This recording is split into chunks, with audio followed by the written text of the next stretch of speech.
आदाब, नमस्कार, अस्सलाम वालेकुम नाज़रीन। पल पल न्यूज के न्यूज रूम से मैं हूं आपके साथ नदीम अख्तर। दोस्तों, देश आजादी का अमृत महोत्सव काल मना रहा है और अमृत महोत्सव काल का जिक्र खुद देश के प्रधानमंत्री जी ने लाल किले पर राष्ट्रीय ध्वज फहराते हुए दिया। और जहां सुबह बड़ी बड़ी दलीलें देते हुए नारी सशक्तिकरण की कहते हुए दिखाई दिए, तो वहीं गुजरात में किस तरह से बिल्किस बानो के दोषियों को रिहा कर दिया गया। जहां अदालत ने उम्र कैद की सजा सुनाई, तो वहीं गुजरात सरकार जो है दोषियों के ऊपर मेहरबान होते हुए उन्हें रिहा करती हुई दिखाई दी।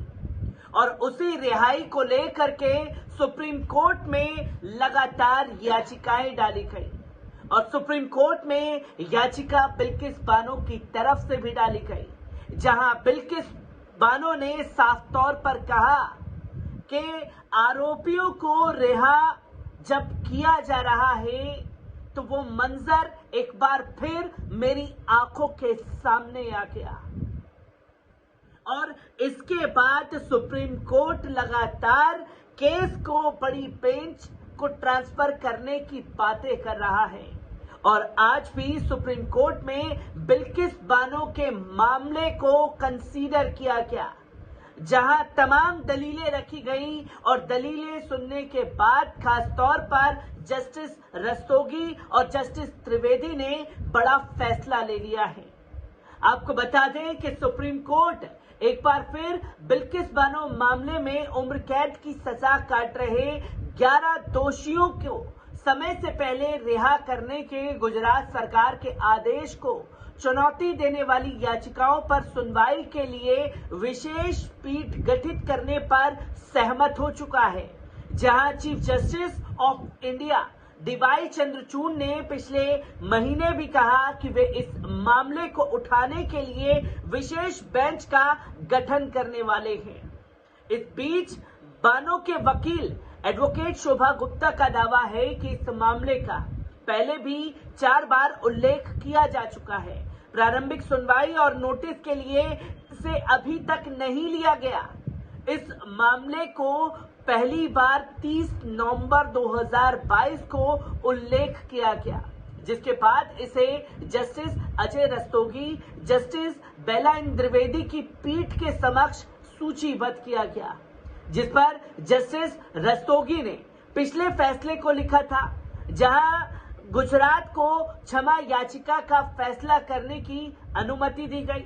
हालांकि जस्टिस द्विवेदी ने मामले की सुनवाई से खुद को अलग कर लिया था, जहां 2004 और 2006 के दौरान उन्हें गुजरात सरकार के कानून सचिव के प्रमुख में नियुक्त किया गया था। इसके बाद इस मामले का उल्लेख 14 दिसंबर 2022 को किया गया और इस साल 2 जनवरी को अस्थायी रूप से सूचीबद्ध किया जाना था, जहां 20 जनवरी को गुप्ता ने फिर से मामले का जिक्र किया, लेकिन निर्धारित तारीखों को यानी 24 जनवरी और 31 जनवरी के संवैधानिक पीठ में बैठने के कारण इस पर सुनवाई नहीं हो सकी थी, जिसकी तस्वीरें लोगों के सामने आई, जिस पर सीजीआई ने अंत में 7 फरवरी को याचिकाओं पर सुनवाई के लिए विशेष खंडपीठ करने का सहमति जताई, जहां गुप्ता ने कहा लेकिन मामला सूचीबद्ध नहीं है और अंतिम उल्लेख के 41 दिन बीत जाने के बावजूद कोई तारीख नहीं दिखाई जा रही। जस्टिस रस्तोगी की अगुवाई वाली खंडपीठ ने मई 2022 में फैसला सुनाया कि गुजरात सरकार के पास छूट के अनुरोध पर विचार करने का अधिकार क्षेत्र है, क्योंकि अपराध गुजरात में हुआ था।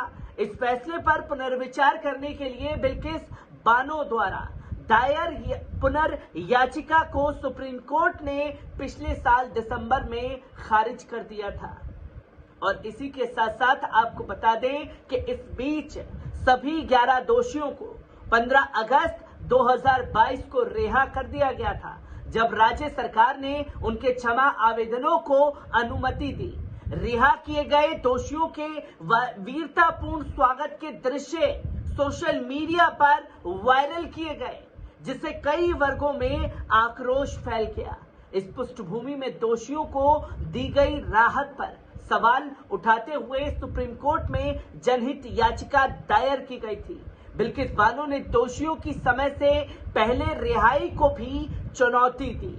गुजरात सरकार के हलफनामे में सुप्रीम कोर्ट को बताया कि दोषियों के अच्छे व्यवहार और उनके द्वारा 14 साल की सजा पूरी होने को देखते हुए केंद्र सरकार की मंजूरी के बाद ये फैसला लिया गया। हालांकि केंद्र सरकार इस पर अपना पल्ला झाड़ती हुई अक्सर दिखाई दी। जहां आपको बता दें कि केंद्र सरकार की मंजूरी के बाद यह फैसला लिया गया। राज्य के हलफनामे से पता चला कि सीबीआई और ट्रायल कोर्ट मुंबई में विशेष सीजीआई कोर्ट के पीठासीन न्यायाधीश ने इस आधार पर दोषियों की रिहाई पर आपत्ति जताई कि अपराध गंभीर और जघन्य हैं। इस पर दोषियों को छूट नहीं मिलनी चाहिए, पर राज्य सरकार और केंद्र सरकार ने किस तरीके से दोषियों को रिहा करवाया, उसकी तस्वीर भी देश ने देखी। और जब दोषी जेल की सलाखों से बाहर आए तो किस तरीके से मिठाइयां खिला करके, फूल मालाएं पहना करके उनका स्वागत किया गया। तो वहीं आपको बता दें कि गुप्ता का कहना है कि बिल्किस ने अपने और अपने परिवार के सदस्यों के खिलाफ भयानक हिंसा का सामना किया है, जिसमें उसके और उसकी अन्य महिला रिश्तेदारों पर सांप्रदायिक सामूहिक बलात्कार शामिल हैं। कुल 8 नाबालिगों सहित उसके परिवार वालों के 14 सदस्यों को कत्लेआम किया गया। इतना जघन्य अपराध होने के बावजूद किस तरह से राज्य सरकार ने गुजरात चुनाव से पहले दोषियों को रिहा करवाया, दोषियों का स्वागत कराया गया। और जब इस पर भारतीय जनता पार्टी के विधायक से सवाल पूछा गया तो साफ तौर पर कहा कि वो संस्कारी ब्राह्मण हैं, वो ऐसा नहीं कर सकते और उन्हें पूरी तरीके से छूट देने के लिए खुद भारतीय जनता पार्टी के विधायक नजर आए। जहां अदालतें उनके दोष को मान चुकी हैं कि उन्होंने इस हरकत को अंजाम दिया और इस हरकत को अंजाम देने के बाद उन्हें उम्र कैद की सजा अदालत द्वारा दी गई। वो सजा काट भी रहे थे, पर गुजरात चुनाव से पहले एक मैसेज देने की ठानी थी भारतीय जनता पार्टी ने, जिसको पूरी तरीके से उसने अमली जामा पहनाया और दोषियों को रिहा करवाया गया।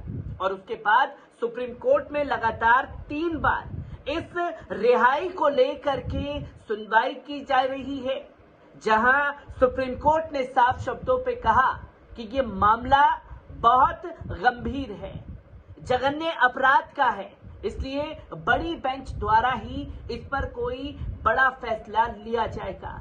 हर एक तस्वीर को बिल्किस बानो से जुड़ी आप लोगों के साथ साझा कराता रहूंगा। दीजिए इजाजत, शुक्रिया।